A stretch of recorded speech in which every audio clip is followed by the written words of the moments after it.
அனைவருக்கும் வணக்கம். growth mindset எப்படி நாம வளர்த்துக்கிறது அப்படின்னு பார்த்தோம்னா இங்கிலீஷ்ல எட் அப்படின்னு சொல்லிட்டு ஒரு அற்புதமான வார்த்தை இருக்கு. எனக்கு மேக்ஸ் கஷ்டம்தான், ஆனாலும் நான் அந்த மேக்ஸ் போடுவேன்.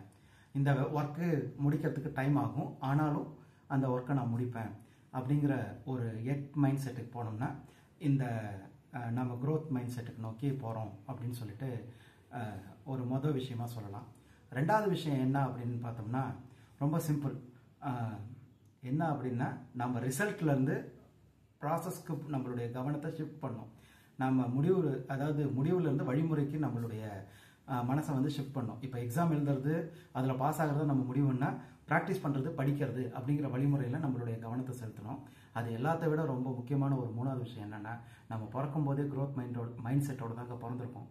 அப்படி இல்லை அப்படின்னா நம்மளால் நடக்கிறது, அதே மாதிரி குப்புற படுக்கிறது, இல்லை ஒரு லாங்குவேஜ் கற்றுக்கிறது, எழுதுறது, படிக்கிறதுங்கிற மாதிரி இந்த கடினமான விஷயங்களை செஞ்சுருக்க மாட்டோம். ஸோ நம்ம எப்பயுமே growth மைண்ட் செட் இருக்கிற பீப்புள் தாங்கிறத நம்ம நம்பணும். தேங்க்யூ.